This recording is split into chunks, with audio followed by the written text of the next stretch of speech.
नमस्कार। नेपाल टेलिभिजन समाचारमा स्वागत छ। म देवी सापकोटा। म राजेन्द्र राज तिमिल सिन्हा। सुरुमा आजका प्रमुख समाचार। यस वर्षको छठ पर्वमा सन्ध्याकालीन अर्घ्य सहितको उपासना सम्पन्न। कोरोनाबाट सुरक्षित रहँदै अब प्रातःकालीन सूर्यार्घको तयारीमा उपासकहरू। शहरी पूर्वाधार आयोजनामा विश्व ब्याङ्कको करिब 18 अर्ब रुपैयाँ ऋण स्वीकार गर्ने मन्त्री परिषदको निर्णय। सह लगानी सम्बन्धी कार्यविधि स्वीकृत। विस्तृत शान्ति सम्झौतामा हस्ताक्षर भएको 14 वर्ष पुरा। 10 वर्षे द्वन्द्वका पीडितहरू अझै पनि सत्य निरूपण र न्यायको पर्खाइमा। कोरोना संक्रमणबाट मृत्यु भएकाहरूको संख्या 1300 नजिक। आज 1945 जना संक्रमित थपिए। 5364 जना संक्रमण मुक्त। कोरोना लाग्न नदिने खोप तयार गरेको भन्दै अमेरिकी कम्पनीद्वारा इजाजत प्रक्रिया सुरु। 65 वर्षमाथिका 94% मानिसलाई खोपले बचाउने दाबी। र सन् 2022 मा दक्षिण अफ्रिकामा आयोजना हुने गरी तय भएको विश्व महिला T20 क्रिकेट 1 वर्ष धकेलियो। स्थगित प्रतियोगिता सन् 2023 को फेब्रुअरीमा।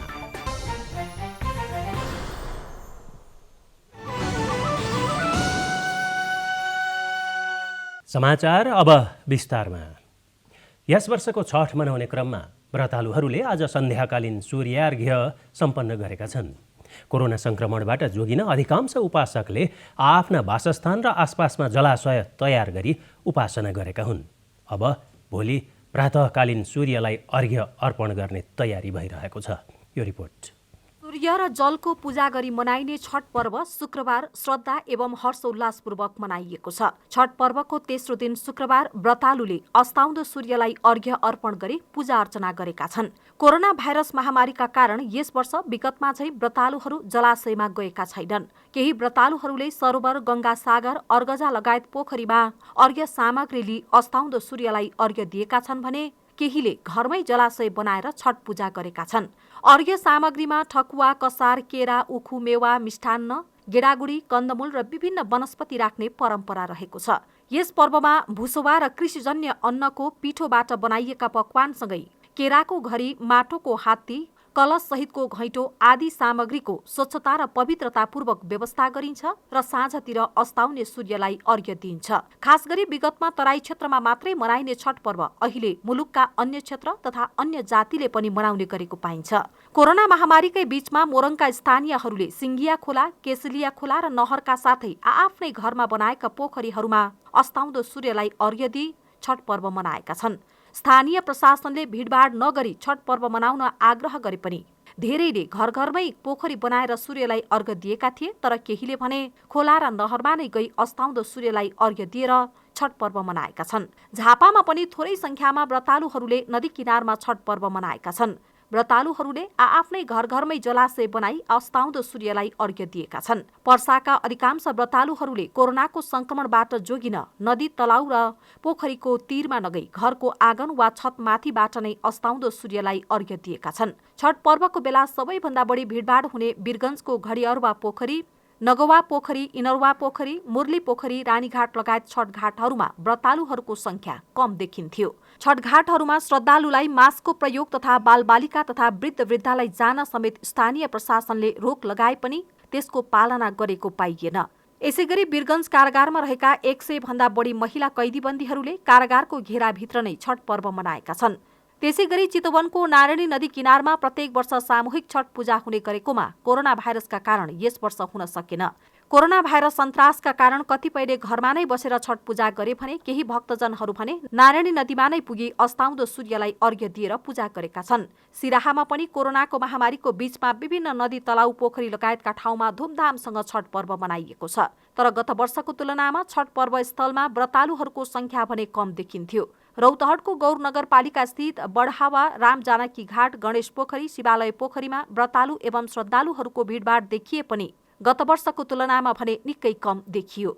सुनसरीमा स्थानीय प्रशासनले भिडभाड नगर्न सूचना जारी गरेपछि छठका व्रतालुहरूले घर नजिकैको पोखरी, खोला लगायतका अन्य जलाशयहरूमा सामाजिक दूरी सहित छठ पूजा गरेका छन्। धनुषामा पनि छठ पर्व मनाइएको छ। जनकपुर धाम स्थित गंगा सागर, धनुष सागर, अङ्गराजसर, बिहारकुण्ड, अग्निकुण्ड, भैया पोखरी, महन्त पोखरी, दुधमती, दशरथ तलाउ, बिडालसर, लक्ष्मणसर लगायतका जलाशयहरूमा व्रतालुहरूले पूजापाठ गरेका छन्। यसै गरी काठमाडौँको कमल पोखरीमा विगतमा धेरै तराई मधेसका बासिन्दाले छठ पूजा गर्ने गरे पनि यस वर्ष भने कमल पोखरी पुगी अस्ताउँदो सूर्यलाई अर्घ्य दिने व्रतालुको संख्या निकै कम थियो। बागमती किनारहरू पनि सुनसानै थिए। रानी पोखरी भने बन्द नै गरिएको छ। यसै गरी पहाडी जिल्लाहरू म्याग्दी र नुवाकोटमा पनि छठ पर्व मनाइएको छ। छठ पर्वको अन्तिम दिन शनिबार बिहान उदाउँदो सूर्यलाई अर्घ्य दिई छठ पर्व समापन हुनेछ। सरकारले शहरी पूर्वाधार आयोजनाका लागि विश्व ब्याङ्कले प्रस्ताव गरेको करिब 18 अर्ब रुपैयाँ बराबरको सहुलियत ब्याजको ऋण सहायता रकम स्वीकार गर्ने निर्णय गरेको छ। मन्त्री परिषद बैठकका निर्णय सार्वजनिक गर्न सञ्चार तथा सूचना प्रविधि मन्त्रालयमा आयोजित पत्रकार सम्मेलनमा सरकारका प्रवक्ता सञ्चार तथा सूचना प्रविधि मन्त्री पार्वत गुरुङले 3 तहका सरकारबीच सहकार्यका लागि सहलगानी सम्बन्धी कार्यविधि 2077 स्वीकृत गर्ने निर्णय भएको पनि जानकारी दिनुभयो। मन्त्री परिषदको बैठकले नेपाल शहरी शासकीय सुधार तथा पूर्वाधार आयोजनाका लागि विश्व बैंक समूहको अन्तर्राष्ट्रिय विकास संस्थाबाट प्रस्तावित 15 करोड अमेरिकी डलरले हुन आउने करिब 18 अर्ब रुपैयाँ बराबरको सहुलियतपूर्ण ऋण सहायता रकम स्वीकार गर्ने निर्णय गरेको छ।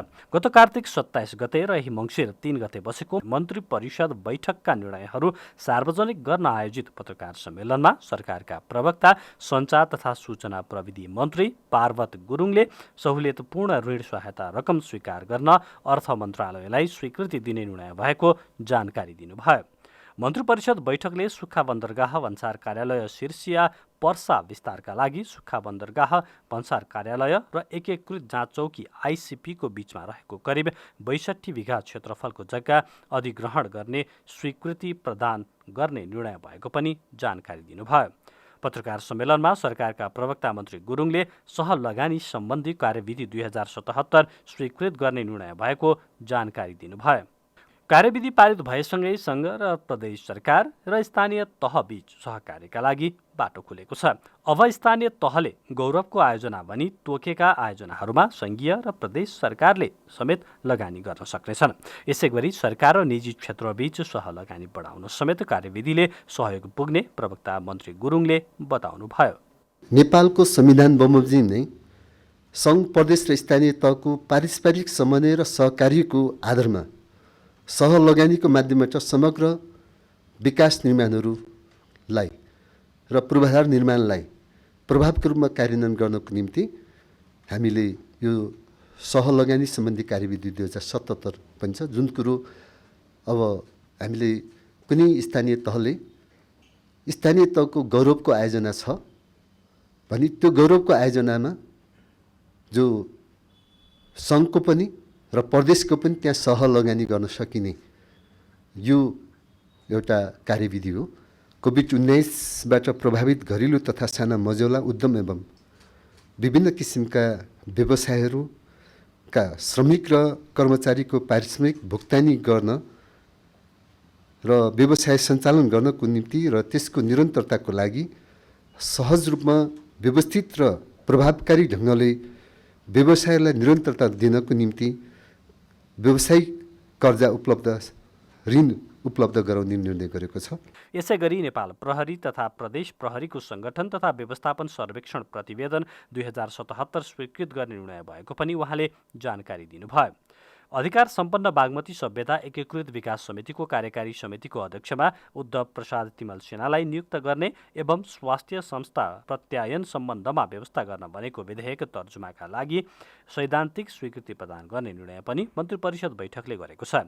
मन्त्री परिषद बैठकले गैर कानुनी रूपमा लामो समयसम्म नेपालमा बसोबास गरिरहेका अस्ट्रेलियाका 1 जना र यमनका 2 जना नागरिकहरूलाई देशबाट निष्कासन गर्ने निर्णय गरेको छ। कुमार शर्मा र राम थापाका साथमा सुरेन्द्र पौडेल, नेपाल टेलिभिजन समाचार, काठमाडौँ। नेपालमा विस्तृत शान्ति सम्झौतामा हस्ताक्षर भएको 14 वर्ष पुरा भएको छ।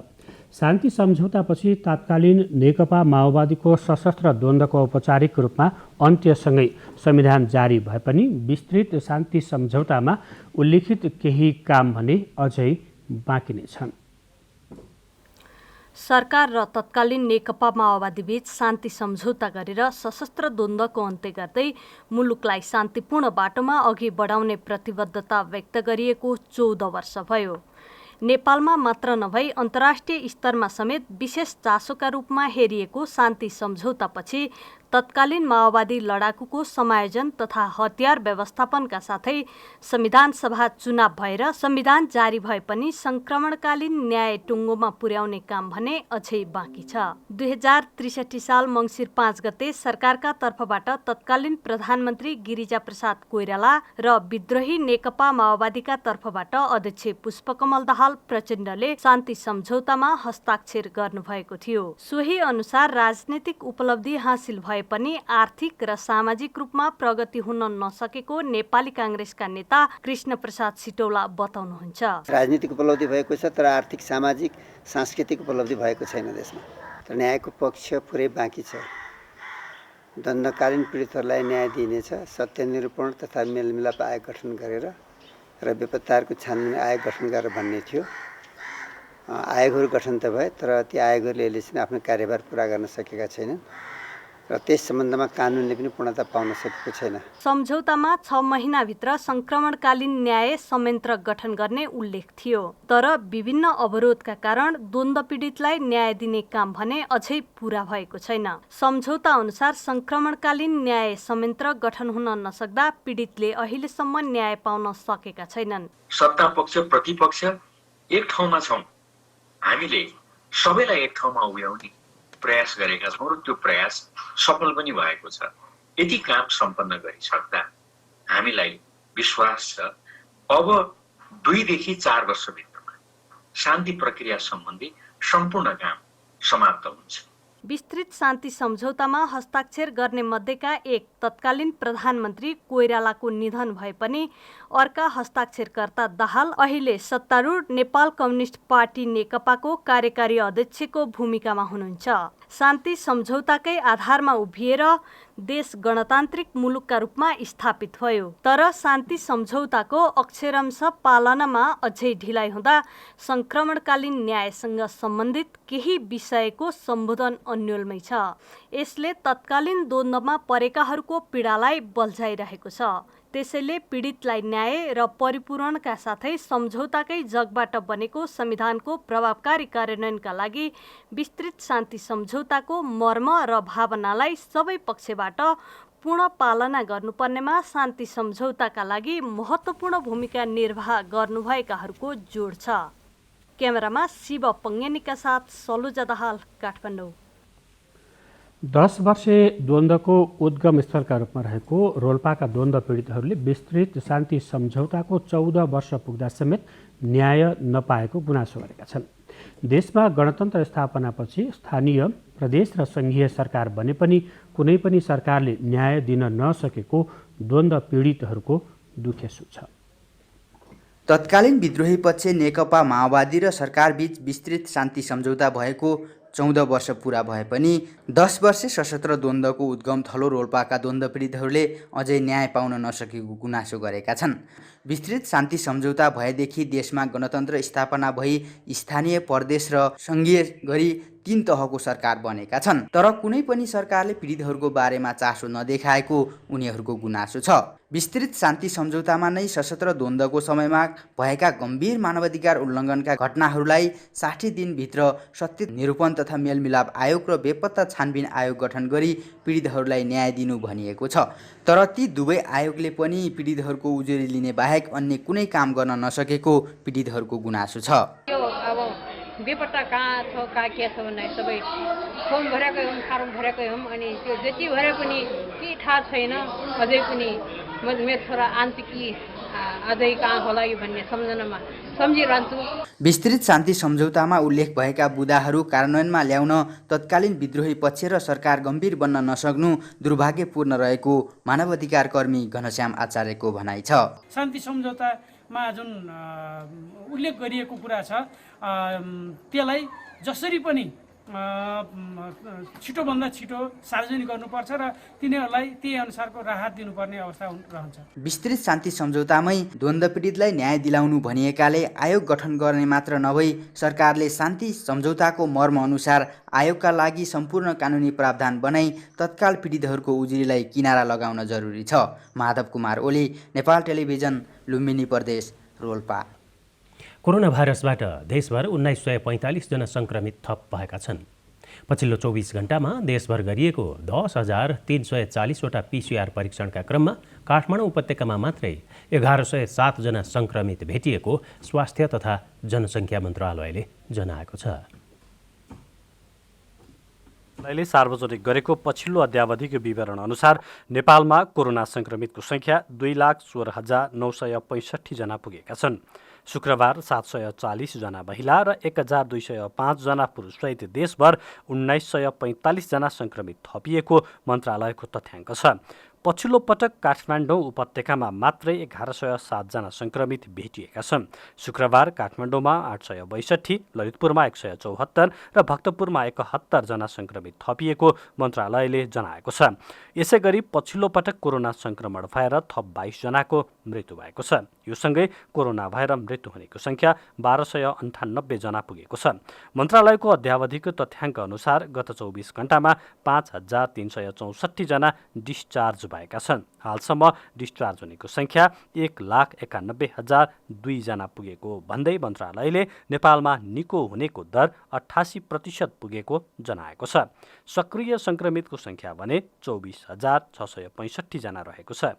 हाल आइसियुमा 403 जना र भेन्टिलेटरमा 63 जना उपचाररत छन् भने क्वारेन्टाइनमा बस्नेहरूको सङ्ख्या भने 553 जना रहेको स्वास्थ्य मन्त्रालयले जनाएको छ। सुरेन्द्र पौडेल, नेपाल टेलिभिजन समाचार, काठमाडौँ। काठमाडौँ उपत्यकासहित देशका धेरै ठाउँमा चिसो बढेको छ। चिसो मौसममा विभिन्न भाइरस बढी सक्रिय हुने गरेको चिकित्सकहरू बताउँछन्। के कोरोना पनि अन्य भाइरस जस्तै चिसो मौसममा बढी सक्रिय हुन्छ त? हेरौँ आजको कोरोना केयर।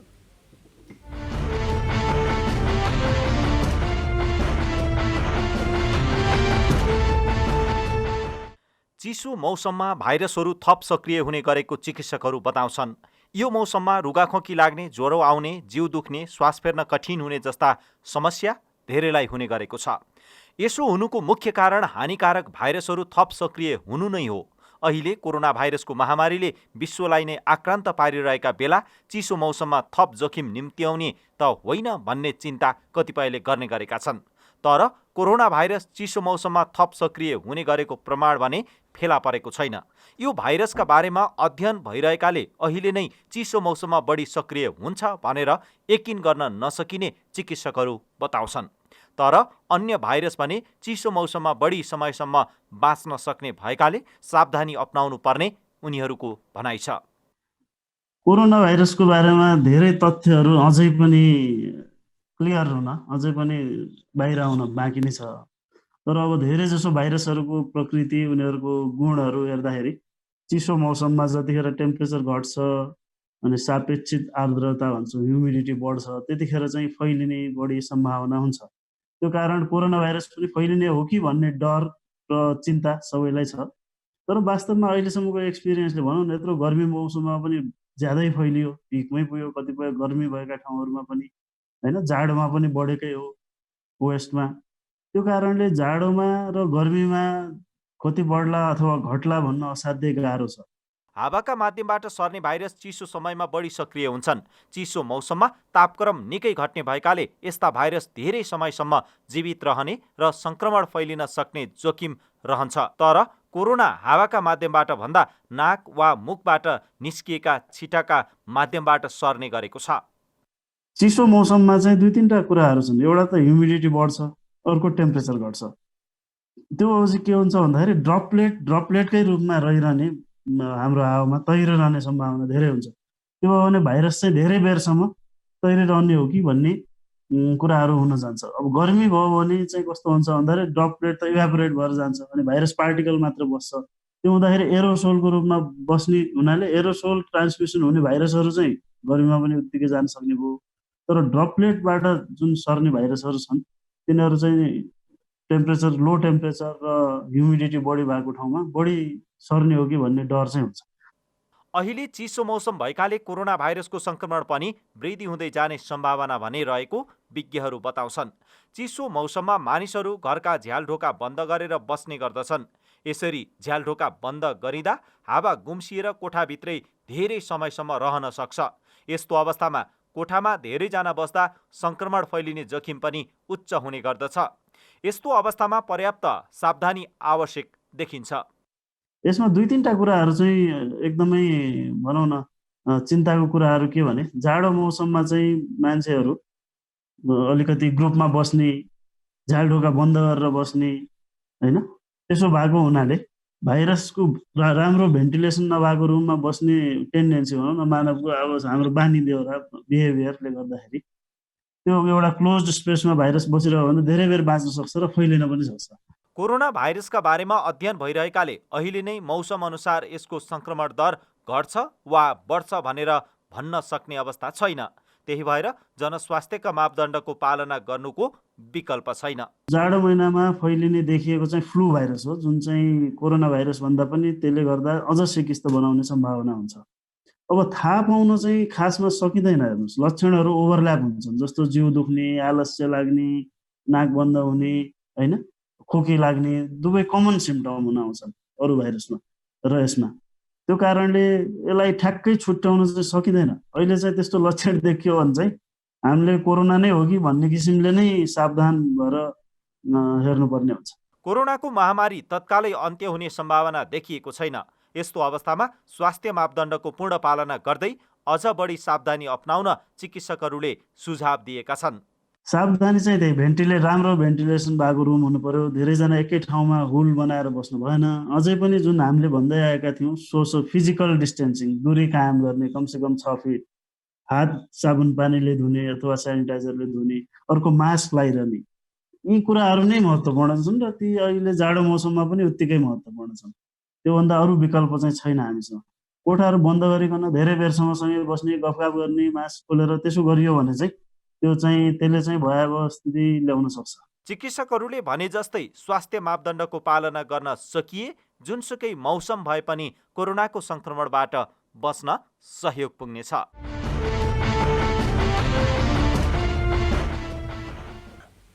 नेपाल र चीनबीच कूटनीतिक सम्बन्ध स्थापना भएको 65 वर्ष पुरा भएका अवसरमा चिनिया संस्कृति झल्किने फोटो प्रदर्शनी काठमाडौँमा आयोजना गरिएको छ। चीनको युनान प्रान्तका उच्च पदस्थ प्रतिनिधि र नेपालका राष्ट्रिय सभा अध्यक्ष र संस्कृति पर्यटन तथा नागरिक उड्डयन मन्त्री सहभागी भएर भर्चुअल विधिबाट 1 हप्ते प्रदर्शनी संयुक्त रूपमा उद्घाटन गरिएको छ। नेपाल र मित्रराष्ट्र चीनबीच कूटनैतिक सम्बन्ध स्थापना भएको 65औं वर्ष पुरा गरेको अवसरमा walk into Kathmandu and enjoy the युएन साङ्ग्ला कल्चर एक्जिबिसन नामक सप्ताहव्यापी फोटो प्रदर्शनी काठमाडौँमा भएको छ। फोटो प्रदर्शनीको नेपालको एभरेस्ट होटल र चीनको युएन प्रान्तको चाइना न्युज सर्भिसको हलमा एकैपटक भर्चुअल रूपमा उद्घाटन गरियो। प्रदर्शनीको उद्घाटन समारोहमा राष्ट्रिय सभा अध्यक्ष गणेश प्रसाद तिमिल सिन्हाले सप्ताहव्यापी संस्कृति आदान प्रदान गर्ने कार्यक्रमले दुई देशको सम्बन्ध थप बलियो बनाउने र जनस्तरमा सम्बन्ध विस्तार गर्न सहयोग पुर्याउने बताउनु भयो। नेपाल कला, संस्कृति, जनजाति, वेशभूषा र भाषाको लागि त आफै रिसर्च गर्न आउने दुनियाँका विद्यार्थी यहाँ रिसर्च गर्न आउनुपर्ने आजको दिनमा त्यो हुनु पर्थ्यो र भोलिका दिनमा हामी त्यो दिशातिर लान सक्छौँ। यी सबै कुराको उजागर गर्ने काम यस्ता प्रदर्शनीहरूले गर्नेछन् र अपेक्षा गर्दछु यो कार्यक्रमबाट पनि अझ धेरै हामी नेपालको बारेमा चिनिया मित्रहरूलाई जानकारी गराउनेछौँ र अझै यो कार्यक्रमको माध्यमबाट नेपाल र चीनको बीचको मित्रतालाई अरू घनिष्ठता बनाउने, जनस्तरको सम्बन्धलाई अझ नजिक ल्याउनमा सघाउ पुग्नेछ। संस्कृति पर्यटन तथा नागरिक उड्डयन मन्त्री योगेश कुमार भट्टराईले नेपाल र चीनबीच ऐतिहासिक सम्बन्ध रहेको र पछिल्लो समय जनस्तरमा सम्बन्ध विस्तार हुँदै गएको बताउनु भयो। मन्त्री भट्टराईले यस्ता संस्कृति आदान प्रदान कार्यक्रमले दुई देशको संस्कृतिलाई नजिकबाट बुझ्ने अवसरका साथै पर्यटन प्रवर्धन मार्फत मुलुकको आर्थिक समृद्धिमा योगदान पुग्ने विश्वास व्यक्त गर्नुभयो। र नेपालको पर्यटन क्षेत्रमा चिनिया पक्षबाट उल्लेख्य सहयोग हुने विश्वास हामीले गरेका छौँ। हामीलाई थाहा छ झन्डै 15 करोड चिनियाहरू विदेश घुम्न निस्किनुहुन्छ। त्यसको एउटा निश्चित हिस्सा पक्कै पनि नेपालमा उहाँहरूले घुम्ने र नेपालको प्रकृति र संस्कृतिसँग साक्षात्कार गर्ने क्रममा हामी आशावादी छौँ। युनान प्रान्तका उच्चपदस्थ प्रतिनिधि नेपाल र चीनको सांस्कृतिक आदान प्रदानले दुई देशको सम्बन्ध विस्तारलाई थप बलियो बनाउने र जनस्तरमा सम्बन्ध विस्तार गर्ने र आपसी सहयोग आदान प्रदानमा महत्त्वपूर्ण भूमिका निर्वाह गर्ने धारणा व्यक्त गर्नुभयो। प्रदर्शनीमा चीनका 2 जना कलाकारले कैद गरेका 32 भन्दा बढी तस्बिर राखिएका छन्। केही तस्बिर भने चीनको संस्कृति पर्यटन विभागको प्रचार ब्युरोले सङ्ग्रह गरेका समावेश गरिएको छ। प्रदर्शनी यही मक्सिर 11 गतेसम्म चल्नेछ। केशवराज विष्ट, नेपाल टेलिभिजन। अर्थमन्त्री विष्णु पौडेलले ज्येष्ठ नागरिक, अपाङ्गता भएका व्यक्ति, एकल महिला र आर्थिक रूपले विपन्नहरूप्रति राज्य जिम्मेवार र जवाबदेही रहेको बताउनु भएको छ। ब्रिटिस गोर्खा सत्याग्रह संयुक्त सङ्घर्ष समिति युके नेपालले आज दिएको निवेदन पत्र लिँदै मन्त्री पौडेलले कानुनमा उल्लेखित केही पदावलीले अन्यल उत्पन्न भए पनि समस्याप्रति सरकार जानकार रहेकोले अब अर्को पटक ज्ञापन पत्र बोक्दै सरकारी निकाय धाउनुपर्ने अवस्था नरहने गरी समाधान खोजिने बताउनुभयो। तत्कालीन प्रधानमन्त्री मनमोहन अधिकारीको सरकारका पालामा 100 रुपियाँबाट सुरु गरिएको सामाजिक सुरक्षा भत्ता वर्तमान सरकारले 3000 रुपियाँसम्म पुर्याएको बताउँदै उहाँले राष्ट्रको मान सम्मान अभिवृद्धि गर्ने ज्येष्ठ नागरिकप्रति सरकार जहिले संवेदनशील रहेको उल्लेख गर्नुभयो। सरकार आफ्ना नागरिकहरूप्रति जवाबदेही हुन्छ, जसले पेसा गर्न सक्छन्, व्यवसाय गर्न सक्छन्, काम गर्न सक्छन्, उपार्जन गर्न सक्छन्। उनीहरूप्रति उनीहरू त आफ्नो ढङ्गले आफ्नो उपार्जनमा बाँच्न पनि सक्छन्, अगाडि बढ्न सक्छन्।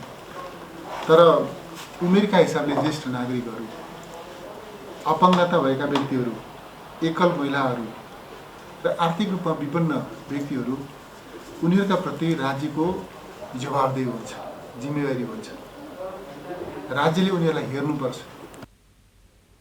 ब्रिटिस गोर्खा सत्याग्रह संयुक्त सङ्घर्ष समितिले ब्रिटिस र भारतीय सेनामा सेवा गरेका भूतपूर्वहरूको सामाजिक सुरक्षा भत्ता कटौती गरिएकोमा आपत्ति जनाउँदै सरकारको गत असार 17 गतेको निर्णय फिर्ता लिन माग गरेको छ।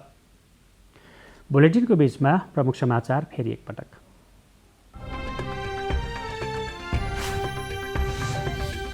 यस वर्षको छठमा सन्ध्याकालीन अर्घ्यसहितको उपासना सम्पन्न। कोरोनाबाट सुरक्षित रहँदै अब प्रातकालीन सूर्यार्घ्यको तयारीमा उपासकहरू। सहरी पूर्वाधार आयोजनामा विश्व ब्याङ्कको करिब 18 अर्ब रुपियाँ ऋण स्वीकार गर्ने मन्त्री परिषदको निर्णय। सहलगानी सम्बन्धी कार्यविधि स्वीकृत। विस्तृत शान्ति सम्झौतामा हस्ताक्षर भएको 14 वर्ष पुरा। 10 वर्षे द्वन्द्वका पीडितहरू अझै पनि सत्य निरूपण र न्यायको पर्खाइमा। नेपालमा कोरोना सङ्क्रमणबाट मृत्यु भएकाहरूको सङ्ख्या 1300 नजिक। आज 1945 जना सङ्क्रमित थपिए, 5364 जना सङ्क्रमण मुक्त। कोरोना लाग्न नदिने खोप तयार गरेको भन्दै अमेरिकी कम्पनीद्वारा इजाजत प्रक्रिया सुरु। 65 वर्षमाथि 94% मानिसलाई खोपले बचाउने दाबी। र सन् 2022मा दक्षिण अफ्रिकामा आयोजना हुने तय भएको विश्व महिला T20 क्रिकेट 1 वर्ष धकेलियो। स्थगित प्रतियोगिता सन् 2023को फेब्रुअरीमा। काठमाडौँ शहरको मध्यभागबाट बग्ने धोबी खोलाको दुवैतिरका करिडोरलाई थप व्यवस्थित गराइने भएको छ। करिडोरको 24 किलोमिटर मध्ये 16 किलोमिटर कालोपत्रे भइसकेको छ भने बाँकी 8 किलोमिटर कच्ची रहेको छ। काठमाडौँ शहरको मध्यभागबाट बग्ने धोबी खोलाको दुवैतिरका करिडोरलाई थप व्यवस्थित गर्ने भएको छ। UN पार्कदेखि बुढानीलकण्ठ नगरपालिकाको कपनसम्म धोबी खोलाको दुवैतर्फ 12 किलोमिटर लामो करिडोर निर्माण भइसकेको भए पनि ठाउँ ठाउँमा अवरोध रहेकाले राम्ररी यातायात सञ्चालन हुन सकेको छैन। करिडोरको 24 किलोमिटर मध्ये 16 किलोमिटर कालोपत्रे भइसकेको छ भने बाँकी 8 किलोमिटर कच्ची रहेको छ। शहरी विकास मन्त्री कृष्णगोपाल श्रेष्ठले करिडोरको निरीक्षण गरी सबै अवरोध हटाएर ढल, पुल तथा सडक व्यवस्थित गर्न उपत्यका विकास प्राधिकरणका पदाधिकारीहरूलाई निर्देशन दिनुभयो। निर्माणको क्रममा यो यस्ता कुराहरूको बारेमा हामीले हाम्रा प्राविधिकहरूदेखि त्यो निर्माणको क्रममा लाग्ने साथीहरूले किन त्यो विचार गर्न सकेन, यस सन्दर्भमा मैले मन्त्रालयका सम्बन्धित साथीहरू सबैले मैले यसलाई गम्भीरतापूर्वक देखिनुहोस् र यसमा ध्यान दिनुहोस्। उपत्यका विकास प्राधिकरणका प्रमुख भाइकाजी तिवारीले एउटै ठेकेदारलाई करिब 3 अरब 60 करोड रुपियाँको ठेक्का दिएकोले बिना बाधा छिटै सडक व्यवस्थित हुने जानकारी दिनुभयो। जसको पूर्ण रूपमा विस्थापित भए ती विस्थापितहरूलाई जग्गाको पैसा दिएर र विस्थापित नहुनेहरूलाई घर पत्ता दिए जस्तो बनेका छन् तिनीहरूलाई सार्ने गर्ने सबै प्रोजेक्टबाट काम गरेर अगाडि बढिरहेको छ। धोबी खोला करिडोरको विभिन्न ठाउँमा रहेको पुल मुनि हाल सवारी साधन सञ्चालन गर्न समस्या रहेकोले यसको समाधान गर्न र पुलको दुवैतर्फ रहेका अवरोध हटाउन पनि मन्त्री श्रेष्ठले निर्देशन दिनुभयो। निरीक्षण टोलीमा शहरी विकास मन्त्रालयका उच्च पदाधिकारी, प्रधानमन्त्रीका परराष्ट्र मामिला सल्लाहकार राजन भट्टराई सहभागी हुनुभएको थियो। धोबी खोलाको करिडोरको दायाँ बायाँ हरियाली बनाएर खोला सफा राख्न सकिएमा राजधानीको सौन्दर्य र वातावरण स्वच्छतामा मद्दत पुग्ने देखिन्छ। ईश्वर महर्जन, नेपाल टेलिभिजन, ललितपुर। अब आर्थिक समाचार।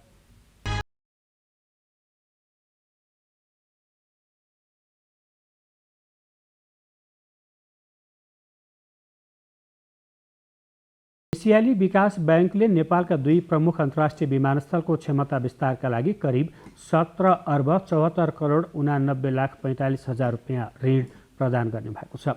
बैंकले त्रिभुवन अन्तर्राष्ट्रिय विमानस्थल र निर्माण सम्पन्न हुने चरणमा रहेको गौतम बुद्ध अन्तर्राष्ट्रिय विमानस्थलको क्षमता विस्तारका लागि ऋण दिन लागेको हो। बैंकको प्रधान कार्यालय मनिलाबाट आज जारी गरिएको प्रेस विज्ञप्ति अनुसार पछिल्लो सहयोगले विमानस्थलको सुरक्षा, क्षमता र परिचालन दक्षता सुधार गर्ने विश्वास लिएको छ। सो परियोजनाले नेपालको पर्यटन उद्योगलाई पुनर्जीवित गर्न र कोभिड-19 को महामारीका कारण परेको दीर्घकालीन नकारात्मक असरलाई सम्बोधन गर्न मद्दत गर्ने एसियाली विकास बैंकको विश्वास रहेको छ। सहकारी सञ्चालनलाई उपयुक्त कानुनी व्यवस्था गरी थप व्यवस्थित गर्नुपर्ने धारणा सहकारी क्षेत्रका जानकारहरूले राखेका छन्। नेपाल बचत तथा ऋण केन्द्रीय सहकारी सङ्घद्वारा आयोजित कार्यक्रममा वक्ताहरूले मुलुक सङ्घीय संरचना गइसकेको सन्दर्भमा पुरानो कानुन अनुकूल नभएको बताउनुभयो। सो अवसरमा सङ्घका वरिष्ठ उपाध्यक्ष चन्द्र प्रसाद ढकाल, राष्ट्रिय युवा परिषदका कार्यकारी उपाध्यक्ष माधव प्रसाद ढुङ्गेल, सहकारी विभागका उपरजिस्ट्रार चोमेन्द्र नेउपाने लगायत वक्ताले सहकारी क्षेत्रलाई देशमा गरिबी निवारणको महत्त्वपूर्ण साधनका रूपमा सरकारले प्राथमिकता दिएको उल्लेख गर्दै तदनुसार नीतिगत र कानुनी प्रबन्ध गरिनु आवश्यक रहेको धारणा राख्नु भएको थियो। सहकारिताको बढ्दो अभ्यासबाट नेपालीहरूमा बचत गर्ने बानी बसेको उहाँहरूको भनाइ थियो।